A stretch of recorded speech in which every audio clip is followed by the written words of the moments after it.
Ok, vamos a recapitular unas cositas que creo que es importante que no solamente sea un dato, porque todo lo que el Señor dijo, hizo, el dónde, el cómo y el cuándo tienen un significado profundo para la vida espiritual.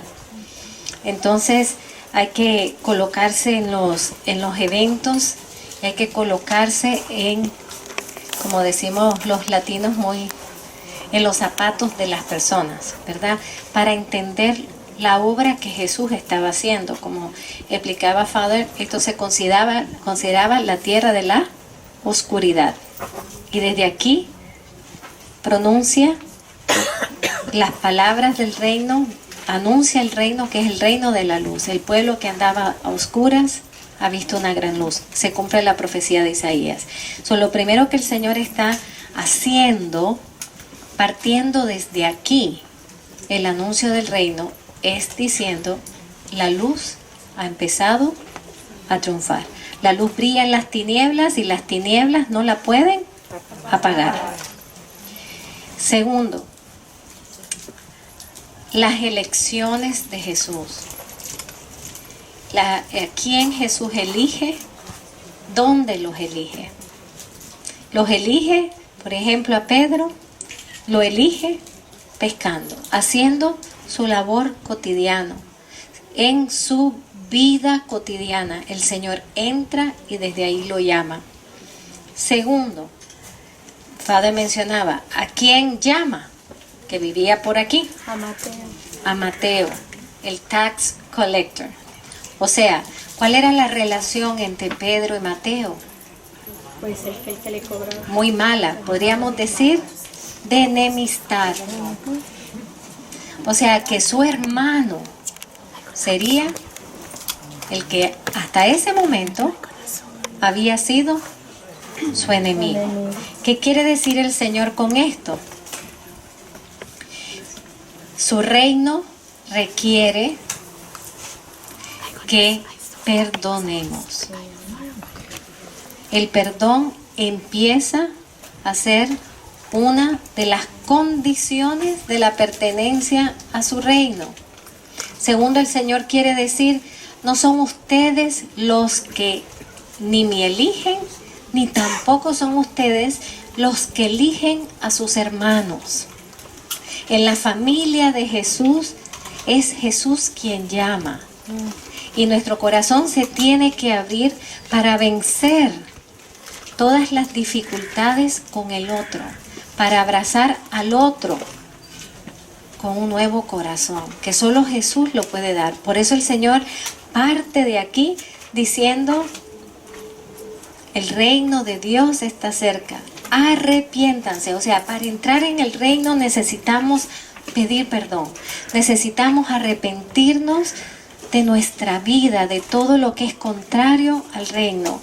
Y convertirnos, o sea, transformar el corazón a una nueva visión de la vida. A una nueva forma de relacionarse. Y sí, al Señor por las elecciones empieza a establecer entre ellos una nueva relación, lo que es la fraternidad cristiana. Entonces fíjense, mírense por un momento los unos a los otros. Gracias a Dios aquí no hay enemigos. Que yo sepa. Pero mírense. Por un momento volteen a verse. Look at each other. Just for one moment. Quizás algunos de ustedes se conocieron en la reunión antes de la reunión. En la reunión antes de la peregrinación. Tal vez otros se han visto. Pero lo que sí pueden estar seguros es que nada de eso importa. Lo que sí pueden estar seguros que Jesús los llamó a venir juntos, a encontrarse con Él, a abrir su corazón a Él, a caminar juntos en su tierra. Aquí hubo una elección, no es que ustedes se apuntaron, se tuvieron que apuntar porque hay que responder al llamado. Pero están aquí porque Jesús los llamó. y no se hubieran imaginado que hubieran estado aquí con las personas que están.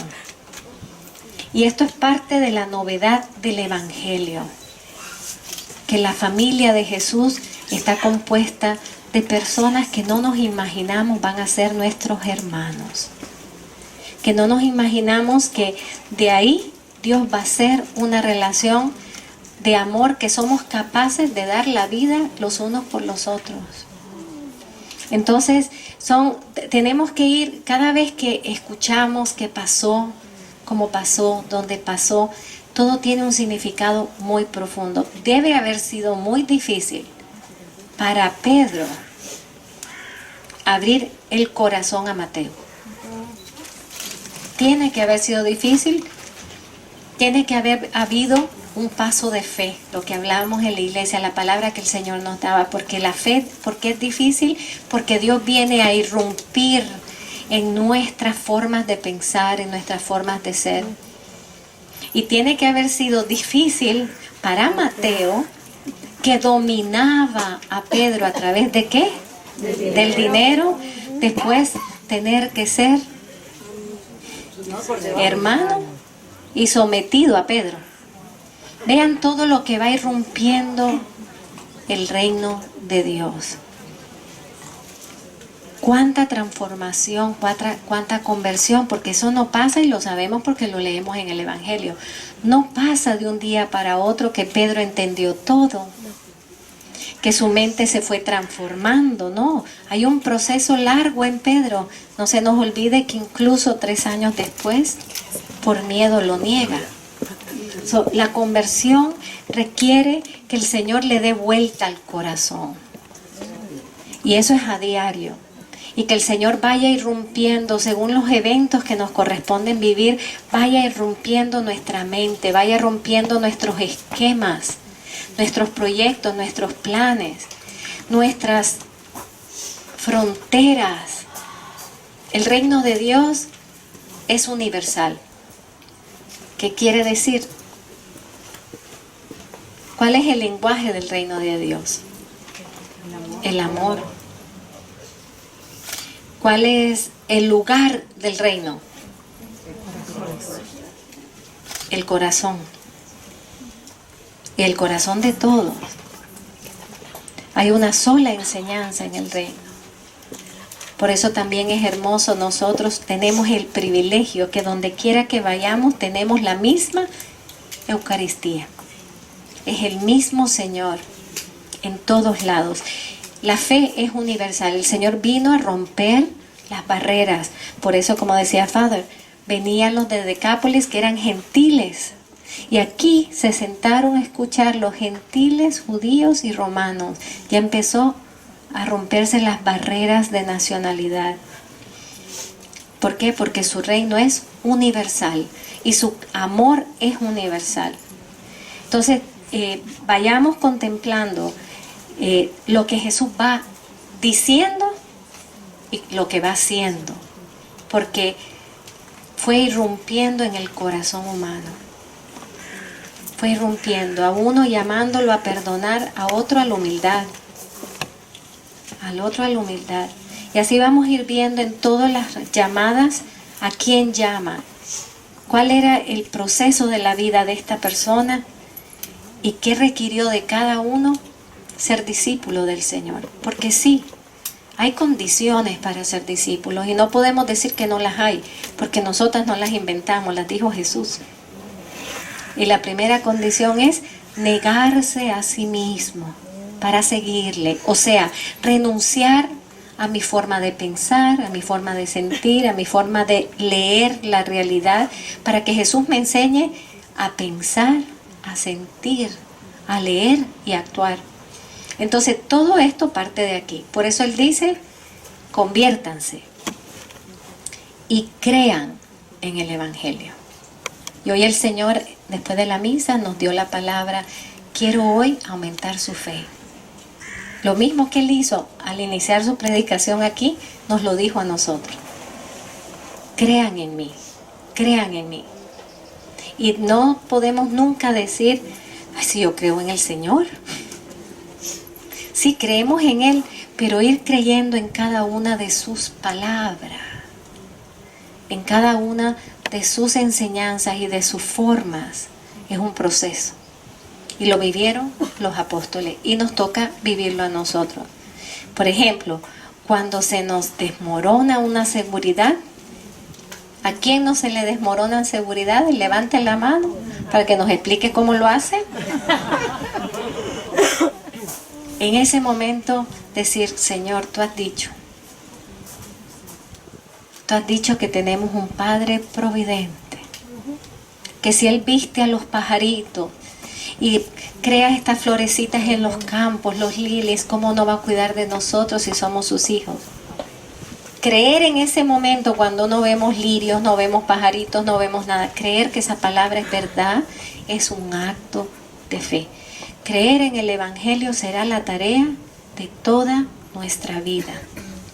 Entonces, pues, estamos en el medio del triángulo evangélico, como dijo Father, ¿verdad? Y triángulo es signo de la Trinidad. O sea, aquí venía la segunda persona de la Trinidad, hecho hombre, venía a establecer el reino del Padre por el poder del Espíritu Santo a través del Hijo. Entonces, ahora vamos a ir a la sinagoga, que es donde el Señor hizo ese primer exorcismo, pero también, ¿verdad?, venciendo la autoridad, venciendo la oscuridad, signos de vencer la oscuridad. Muchos son los signos donde Él vence la oscuridad, muchos son los signos donde Él toma autoridad sobre la creación, muchos son los signos donde Él toma autoridad para salvar a los hombres. Y también en esa sinagoga es el famoso discurso de la Eucaristía, de Juan capítulo 6. Yo soy el pan de vida. Así es que allá lo vamos a leer. También hacia allá está la casa, el lugar donde se encuentra con el centurión. Sí, yo soy la que estoy mal. Se me está perdiendo el español. En la casa del centurión, que también, esto es importante, ¿qué dijo Jesús del centurión? Que no ha encontrado tanta fe en toda Israel como la de este hombre que era un centurión romano. Y vamos a escuchar, cuando oigamos el Evangelio, escuchemos cuántas veces Jesús habla de la fe y cómo le duele al corazón de Jesús cuando no encuentra fe. ¿Cómo le duele a Él que no creamos? Porque si no creemos, no le abrimos el corazón a su acción. Así que vamos a ir a la sinagoga. Padre nos va a indicar dónde fue el encuentro con